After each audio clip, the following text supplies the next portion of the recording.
नमस्कार, बहुत बहुत स्वागत है आपका एवन टीवी एमपीसीजी में। आइए बढ़ते हैं आज के खास खबरों की ओर। गंजबसौदा शहर में मात्र 6 किलोमीटर की दूरी पर ग्राम खरतरी पंचायत के अंतर्गत आने वाली बेतवा के तट पर बेखौफ चल रहा है मिट्टी का अवैध उत्खनन, जिसमें से रोज लगभग 100 ट्रॉली मिट्टी खोद कर निकाली जा रही है। माफियाओं ने 25 से 30 फीट तक खोद कर मिट्टी के बड़े बड़े टीलों को समतल करके खेती के नाम पर अपने कब्जे में लेकर जमीन हड़पने का भी एक जरिया बना रखा है। जी हां, हम आपको बता दें कि इन्हीं खदानों में पिछले साल एक बड़ा हादसा हो चुका है, जिसमें 2 मजदूर उत्खनन करते हुए मिट्टी में दब गए थे। इनमें से एक की मौके पर ही मृत्यु हो गई थी और एक गंभीर रूप से घायल हो गया था। यहाँ की खास बात यह है कि यहीं अवैध उत्खनन की मिट्टी ओवरलोडेड ट्रालियों के प्रशासन की नाक के नीचे से होकर बसौदा के मुख्य मार्गों से निकलती है। उसके बाद भी प्रशासन ना जाने क्यों इसको अनदेखा कर रहा है।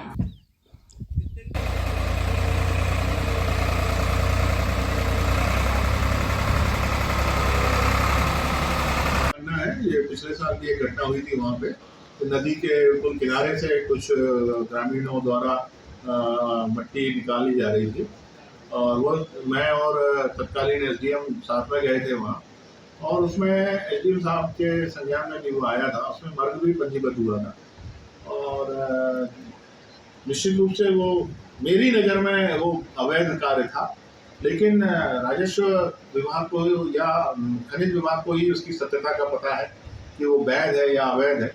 मेरा इस मामले में आप लोगों के माध्यम से सीधा संदेश है कि अवैध या वैध के संबंध में जो निर्धारण है वो मेरा विषय, पुलिस का विषय नहीं है, क्योंकि वो खनिज विभाग, राजस्व विभाग या वन विभाग का विषय है।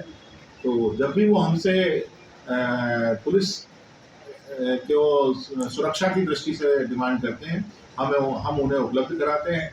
तो चूंकि मैं सीधे मेरे पास ये जानकारी नहीं है कि ये खदान वैध है या अवैध है, इसलिए मैं इस संबंध में बहुत ज़्यादा ये स्पष्ट रूप से नहीं बता पाऊंगा कि ये अवैध उत्खनन हो रहा है या वैध उत्खनन हो रहा है। की जो शाखा है उसको बता रखा है कि यदि ओवरलोड या खतरनाक ढंग से चलाए जाने की स्थिति में कोई भी वाहन, चाहे वो मिट्टी से भरा ट्रैक्टर हो या अन्य किसी खनिज पदार्थ से भरा हुआ ट्रैक्टर हो, उसके विरुद्ध कार्रवाई की जाए। और जब भी हमने अपने सभी थाना प्रभारियों को बता के रखा है, तो माननीय पुलिस अधीक्षक महोदय के स्पष्ट निर्देश हैं कि जब भी वन विभाग, खनिज विभाग या राजस्व विभाग द्वारा उनकी इस तरह के अवैध उत्खनन को रोकने के संबंध में पुलिस सुरक्षा मांगी जाए तो उनको तत्काल उपलब्ध कराई जाए, और उसके संबंध में स्पष्ट निर्देश हैं कि वो 24 घंटे पुलिस उनकी सहायता के लिए तत्पर। लेकिन जब हम लोग जब तक पहुँचे थे तब तक वो सारे सामान वहाँ से जा चुके थे, परंतु वहाँ खुदा हुआ जरूर हमारे देखने में आया। और क्योंकि आपके माध्यम से पुनः जानकारी मिली है कि वहाँ अवैध उत्खनन हो रहा है, तो हम इसमें तत्काल ही कार्रवाई करेंगे और जो भी इसमें अवैध उत्खनन करता है उस पर दंडात्मक कार्रवाई और जो मशीन की कार्रवाई होती है वो भी की जाएगी। जुर्माना वगैरह हुआ कि वाहन या उपकरण पकड़ा जाता है तो उसको नियमानुसार जो भी शुल्क अधिरोपित होता है उसकी वसूली उपरांत ही उसके रिलीज की कार्रवाई करेंगे। तो चौकीदारों के माध्यम से जब भी हम लोगों को सूचना मिली, हम लोगों ने कार्रवाई की है। पूर्व में भी हम लोगों ने लगभग 5-6 ट्रॉलियों के प्रशमन की कार्रवाई की है। जो 8-10 डंपर जो अवैध उत्खनन अवैध परिवहन में पाए गए थे, उन पर भी हमारे द्वारा प्रशमन कार्रवाई की गई।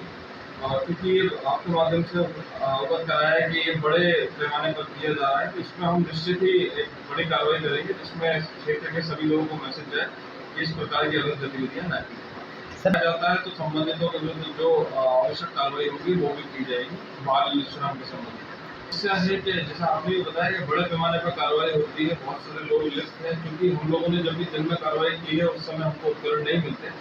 अब हम स्थानीय पुलिस प्रशासन दोनों मिलकर के प्रातःकालीन या रात्रिकालीन जब भी इसमें कार्रवाई किया जाएगा, हम लोग कार्रवाई सर वहाँ से पहले जाँच की जाएगी। अगर वो लोग दोषी पाए जाते हैं तो बिल्कुल हम